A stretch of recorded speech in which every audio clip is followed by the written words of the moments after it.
او له تېرو 8 کلونو راهیسې یا 9 کلونو راهیسې په کابل کې وم. خو ډېری افغانان وایي حاکم نظام کار اهل کار ته نه سپاري. لومړی خبره خو دا ده چې د یوټیوبرانو لپاره ستاسې د رسنۍ څخه زه اعلان کوم چې د یوټیوبرانو لپاره موږ یو نوی طرز العمل ایجاد کړی. د اسلامي امارت د دریو جګپوړو سیاسي څیرو نومونه واخله چې تاسو ته ډېر ګران وي. مشر زوی مې 9 کلن دی او زده کړې کوي. په 1402 کال کې د نجونو مکتوبونه باید خلاص شي او که نه؟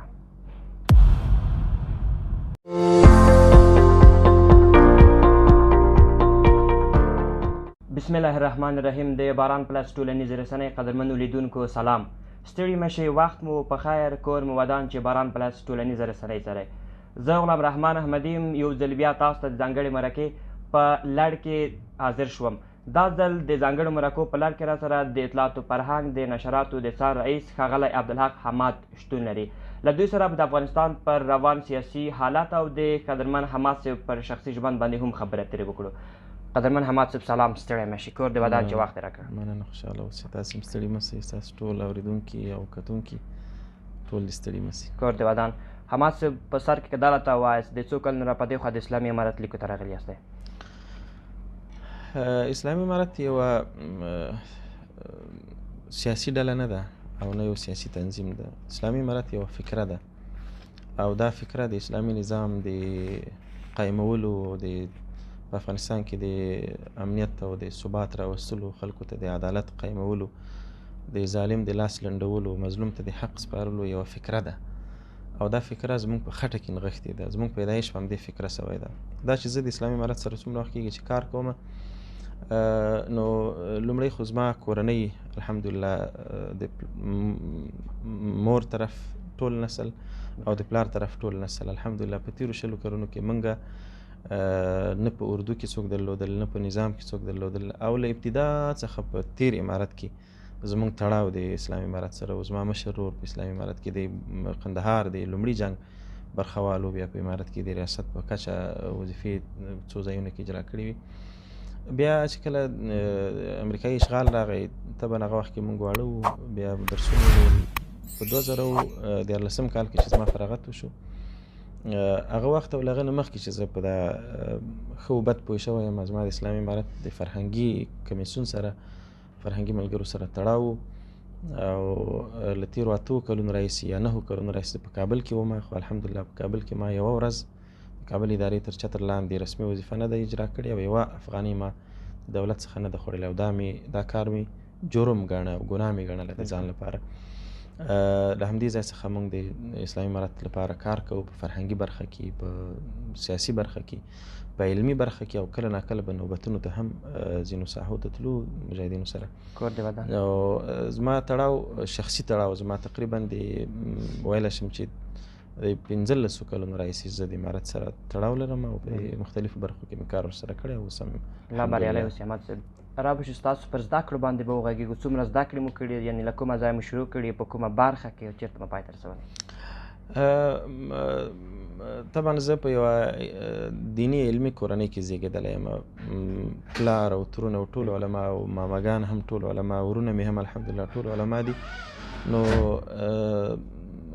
ما زده کړې هم په دیني برخه کې ډېرې کړي دي. ابتدا حفظ مې کړی ده، بیا مې هغه نه وروسته دیني علوم پای ته رسولي دي تر تخصصاتو پورې. بیا مې هغه نه وروسته پوهنتون ویلی ده. اوس هم تقریبا یو سیمستر پاتې ده چې ماستري خلاصه کړمه. په عین حال کې مې ژورنالیزم او د سیاست سره مې له پخوا څخه له وړوکوالي څخه علاقه او دلچسپي وه او په دغه برخه کې مې الحمدلله تر ډېرې وخته پورې کار کړی ده. خیر اوسي. کار اهل کار ته سپارل ستاسو له نظره، یعنې څه ډېری افغانان وایي حاکم نظام کار اهل کار ته نه سپاري؟ دا خبره درسته نه ده. موږ دا اوس په افغانستان کې د تېرې ادارې 15 لکه مامورین برحال لرو. که تاسې زما په ریاست کې وګورئ، زما په ټول ریاست کې 32 نفره کارمندان د تېرې ادارې دي. یو نفر ما نه ده منفق کړی. تاسې کولی شئ چې زما د کارمندانو نه پوښتنه وکړئ او دغه راز موږ په وزارت کې چې څومره کارمندانو، زه څوک نه پېژنم چې هغه له دې امله منفق شوی وي چې هغه د تېرې ادارې یو فرد دی. نو دا قیاس کې په ټول نظام باندې اوس په ټول نظام کې تر 15 لکه پورې د تیرې ادارې مامورین دي. دا چې په لوړه سطح باندې د وزیرانو د معینانو د رئیسانو په سطح د اسلامي امارت ډیری اسلامي امارت خپل خلک راغلي، دا د وخت یوه اشده اړتیا وه او دا په دې معنا نه ده چې کار اهل کار ته نه سپارل دي، بلکې تاسې پوهیږئ چې دا لوړ بستونه او لوړ پوستونه دا تر ډیره حده پورې بالخصوص ریاستونه وزارتونه دا سیاسي پوستونه دي. په دې کې فقط ژمنتیا، امانتداري، تعهد دا ضرورت وي، مسلکي توب بیا لاندې یعنې کار اهل کار سپارل شوی. بلې دا یو حقیقت دی چې کار اهل کار ته سپارل شوی ده او لا هم په دې برخه کې کار کیږي. خو اوس وخت کې اړتیا ده د دې لپاره چې دا وضعیت کنټرول سي، وضعیت کابو سي. ښه دا ده چې دا وضعیت تر یو وخته پورې دوام وکړي، ځکه که دلته اسلامي امارت په دې برخه کې ډیر تساهل وکړي نو ویره د دې شته چې بیرته هغه فساد چې په تیره اداره کې و هغه بیرته رامنځته شي. حماد صاحب را بشو بلې پوښتنې ته ځینې راپورونه نشریږي چې ګواکې ځینې یوټیوبران نیول کیږي، وهل کیږي او ګواښل کیږي، همدا لاملونه یې څه دي؟ لومړی خبره خو دا ده چې د یوټیوبرانو لپاره ستاسې د رسنۍ څخه زه اعلان کوم چې د یوټیوبرانو لپاره موږ یو نوی طرز العمل ایجاد کړی ده او دوی ته مو اعلان ده چې دوی راشي او ټول یوټیوبران چې په افغانستان کې کار کوي هغوی د اطلاعات فرهنګ وزارت څخه خپل د فعالیت جواز ترلاسه کړي. رسمي جواز موږ ورکوو، تر اوسه پورې مو ځینې اجازه لیکونه ورکول، اوس هغه هم ورو ورو لغوه کیږي. نوي جوازونه موږ اوس ورکوو. له دې جواز پرته که څوک فعالیت کوي د هغوی فعالیت به غیر قانوني وي. یو دویمه خبره دا ده چې د اسلامي امارت عمومي رسنیزه پالیسي دا ده چې دلته به ځینې اصول مراعات کوي چې هغه ځینې ټولنیز اصول دي، ځینې سیاسي اصول دي چې هغه باید مراعات شي او که هغه مراعات نشي طبعا هر نظام حق لري چې څوک د دوی د قوانینو څخه خلاف ورزي کوي هغوی سره قانوني چلند وکړي پرته له موجبه له کوم مورد پرته یو چا سره داسې کېدل چې بندي شي یا شکنجه شي دا درسته نه ده. بالکل. د اسلامي امارت پر راتګ سره پر افغانستان کې ډیری رسنۍ تړل شوي دي. ډیری مسؤلین یې د اسلامي امارت یا حاکم نظام د ډیرو محدودیتونو وضع کېدل هم په ګوته کوي. ستاسو نظر څه؟ دا خبره زه کاملا ردوم. له لومړۍ ورځې څخه موږ د رسنیو سره ډیر صمیمي او ډیر د ملګرتیا او د هماهنګۍ د همکارۍ اړیکې پاللې دي او بالخصوص اطلاعات فرهنګ وزارت یو له عمده کارونو څخه خپل دا بولي چې رسنیو ته سهولتونه ایجاد کړي، د هغوی ستونزې حل کړي، مشکلات یې ورته رفع کړي. کومې رسنۍ چې تړل شوي دي هغوی اساسي دوه عمده علتونه دي. ګڼ شمېر رسنۍ هغه وي چې د اشغال په دوره کې ایساف او ناټو او خارجي ځواکونو هغوی تمویلول، په بیسونو کې په نورو ځایونو کې د هغوی خپلې راډیوګانې او خپلې رسنۍ وي، په ولایاتو کې مختلفې راډیوګانې او تلویزیونونه حتی و، د هغوی په تللو سره د خارجانو په وتلو سره طبعا رسنۍ سقوط شولې. یو د اسلامي امارت د راتګ نه وروسته چونکې دلته یو نوه اقتصادي وضعیت ضعیفه شو نو طبعا اعلانات هم د رسنیو وتړل شول، کم شول او اقتصادي مشکلات پیدا شول لکه څنګه چې نورو قشرونو ته اقتصادي ستونزې پیدا شوې رسنیو ته هم. دویم همدا علت اقتصادي مسایل دي. پاتې شوه د اسلامي امارت د قوانینو یا د هغوی د محدودیتونو موضوع دا درسته ځکه نه ده چې دا اوس په افغانستان کې مونږ تقریبا تر 300 پورې په افغانستان کې مونږ اوس رسنۍ لرو. 115 صوتي رسنۍ دي او تقریبا 55 تصویري رسنۍ تلویزیونونه مونږ لرو چې دا د افغانستان د لپاره په اوس وخت کې د دولت او د اسلامي امارت لا خو کمزور نه دی ورباندې شوی، لامل اقتصادي مشکلات اقتصادي او هغه د بهرنیانو ملاتړ قطع کېدل هغه شیان دي. زه دې ته راځم چې دا اوس کومې رسنۍ چې موږ لرو تر 300 پورې موږ صوتي تصویري او چاپي رسنۍ لرو په افغانستان کې. دغه زموږ لپاره بس دی چې د دولت او د ولس ترمنځ د پل هغه کردار ادا کړي، د دې زیات بلې غږ هم اوچت کړي، مسؤلینو ته د خلکو غږ ورسوي، د مسؤلین غږ تر ولسه پورې ورسوي. له دې اخوا ته که کومې سقوط شوي وي دا د افغانستان په تاوان نه ده، بلکې شاید ځینې داسې رسنۍ وي چې هغه په ټوله کې د افغانستان د دښمنانو لخوا ایجاد شوي وي، هغه ضرورت ده چې هغه باید سقوط شي او له منځه لاړې شي. بالکل. رابش ستاسو په لاسته راوړنو باندې به وغږیږو. د خپل د دفتر یو څو سرغړونې مراته په ګوته کوي. په ټوله کې زمونږ د ریاست نوم دی د رسنیو د څار ریاست، د رسنیو پر خپرونو د څار ریاست. کومې رسنۍ چې تخطی کوي په اجتماعي برخه کې، په سیاسي برخه کې یا په نورو ټولنیزه برخه کې، موږ هغوی سره په تفاهم باندې مخ ته ځو او رسنۍ کوشش کوو چې هغه څه چې د افغانستان د ارزښتونو خلاف دي هغه خپاره نه کړي. دا موضوع به کتونکو ته او افغانستان ولس ته پرېږدو چې د اسلامي امارت په راتګ سره رسنۍ څومره کنټرول سوي دي، څومره اصلاح سوي دي. هغه بیکاره شیان چې د ځوانانو اخلاق خرابول، هغه څه چې خلکو ته تشویشونه ایجادول، یا په ټوله کې د پردیو لپاره د پردیو ګټې د پاللو په برخه کې کار کوو، هغه ټول له منځه تللي دي. د افغانستان سکرینونه او د رسنیو او لاسپیکرونه دا تر ډیره حده پورې اصلاح سوي دي. زموږ لپاره تر ټولو عمده لاسته راوړنه همدغه ده. بالکل. د اسلامي امارت د دریو جګپوړو سیاسي څیرو نومونه واخله چې تاسو ته ډېر ګران وي. طبعا د اسلامي امارت ټول مشران ولس ته ګران دي، د هغوی امانتداري، د هغوی زړهسوی، د هغوی اخلاص، دا ټول ولس ته معلوم دی. دا چې په ما څوک ګران دي نو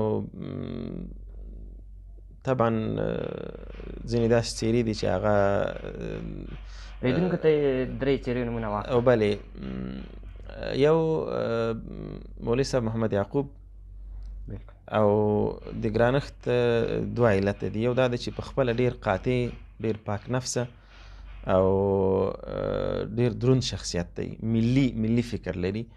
او دوهم د پلار په سترګو چې د پلار د زمانې یو لوی ولی الله او موږ امیدواره یو چې په ده کې به هغه خویونه، هغه صفات پیدا کیږي کوم چې د په پلار کې و. په دویم قدم کې مولوي صاحب ذبیح الله مجاهد زما لپاره یو آیډیل شخصیت دی. زما د 14 کلونو ملګری دی. زه د ده د ښو صفاتو، ښو خویونو، ښو اخلاقو، نرم دریځ، ملي دریځ څخه متاثر یم او ډېر څه مې ورڅخه زده کړي دي او ډېر نږدې صمیمي ملګرتیا ورسره لرم. په دریم قدم کې زه هغه یو خو رهبریت د اسلامي امارت هغه په خپل ځای یو مقام ده د ټولو په زړه کې، خو دا چې زه ورسره په ارتباط کې یم هغه افرادو کې درته یادومه.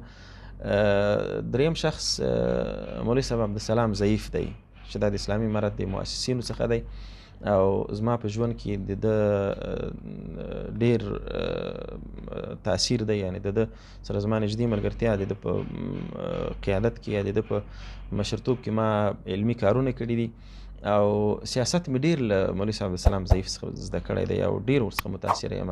او هغه هم یو ملي شخصیت دی، د اسلامي امارت له بنسټګرو څخه دی او په ولس کې لوړ محبوبیت لري. د اسلامي امارت په رهبریت او په هغه کې خپل مقام لري او ما ته هم ډېر درنښت لري. بالکل. د اسلامي امارت په راتګ سره په افغانستان کې د نجونو ښوونځي له 8 ټولګي پورته تر امیر ثاني پورې بند و، خو اوس د هغوی پر مخ پوهنتونونه هم تر امیر ثاني پورې بند شول. ستاسو پیغام څه دی؟ زما پیغام دا دی چې دغه دواړه پریکړې موقتي پریکړې دي. د دې ډېره اړتیا وه چې هغه سیستم چې د نورې دنیا یا په ټوله کې د غربي دنیا د تقلید پر اساس رامنځته شوی و، هو به هو همغه سیستم، همغه نظام، همغه پوهنځي، همغه دوره د اندازه د درس هغه ټوله کاپي شوی. د افغانستان ارزښتونه، د افغانستان ضرورتونو ته ډېر پام نه و پکې شوی او چوکاټ هم تر ډېره حده پورې یعنی داسې چوکاټ و چې مفید نه و د افغانستان لپاره. د دې اړتیا و چې دغه چوکاټ کې یو لوی تغییر راشي او د دې لوی تغییر لپاره یو څه وخت وقفي اړتیا وه. اما دا چې مطلق تعلیم بند شي دا د اسلامي امارت پالیسي نه ده. اسلامي امارت به حتما د علم د زده کړې چې هغه څومره ضرورت ده د هغې اجازه ورکوي، خو په یو چوکاټ کې چې هغه چوکاټ رامنځته کېدو لپاره کار روان دی. زه پرې خبر یم او امید دا ده، امید شته چې دغه سیستم په نوي نظام کې او په نوي سیستم باندې بیرته ایجاد او شروع سي. بالکل. د جهاد دوره خورا سخته وه، 20 کاله په افغانستان کې اشغال و داسې یوه د سترګو لیدلی حال یا خاطره مو راته ووایئ چې اوس یې په یادولو سره ستاسو په څېره کې هغه خفګان احساس شي، ستاسو سترګو کې هغه اوښکې راڼنډ شي؟ زه د افغانستان دا قضیه داسې دردونکې قضیه ده چې د یوې ورځې او د یو کال او د یوې میاشتې موضوع نه وه. دا د 40 کلونو دردونه دي او بیا بالخصوص وروستي 20 کلونه یا 21 کلونه د امریکایي اشغال دا داسې قصې لري له ځان سره چې انسان یې له ځان سره یاده کړي نو سړی ډېر دردېږي. زما لپاره ډېر دردونکي دا و چې زه به کله لاړمه نږدې ولایتونو ته، غزني ته او میدان وردګو ته او لوګر ته، او هلته به ما هغه د شهداو کورنۍ ولیدلې چې د یوې کورنۍ به 5 شهیدان شوي او د یوې کورنۍ به 3 او 4 ځوانان، ښځې او ماشومان. داسې کورنۍ مې ولیدلې چې ټول فامیل شهید شوی او فقط یو ماشوم 15 کلن پاتې و. دا هغه څه و چې انسان د لیدلو تاب نه درلود او دا قصې ډېرې زیاتې وې. د دې ترڅنګ ځینې لوی پیښې چې د اسلامي امارت په دغه دوره کې وشولې، 2001 کال کې د دشتلیلې پیښه وه، له هغه را په دې خواته بیا د شبرغان او زندان او بیا ورپسې د امریکایانو وحشي بمبارۍ او د کابل سقوط او بیا دلته د امریکایانو د اجرانو بېرحمانه مرګونه، شهادتونه چې ورسول. دا هغه کړنې چې ستاسو خفګان لامل کړي؟ بلې له دې خواته د بګرام وحشتونه، د ګوانتانامو وحشتونه او د پولچرخي او د نورو زندانونو او په ټوله کې د افغانستان دغه دربدره وضعیت دا یو داسې شی و چې هر ځوان او هر افغان او هر مسلمان د دې په یادولو باندې دردیږي او دردېدلی ده. او موږ امید لرو چې اسلامي امارت په دغه ټول دردونه او کوم مصیبتونه چې دي دا پټوي او مرهم کړي انشاءالله تعالی. انشاءالله چې هر څه به حل شي. رابش ستاسو پر شخصي ژوند باندې به وغږېږو. واده مو کړی دی احمد صاحب؟ بلې. خپله خوښه مو کړی که د کورنۍ په خوښه؟ نو طبعا دواړه اړخونه پکې مهم وو. څو اولادونه لرئ؟ زده کړې کوي؟ ښوونځي ته ځي؟ زما بچیان واړه دي او مشر زوی مې 9 کلن دی او زده کړې کوي. بلې.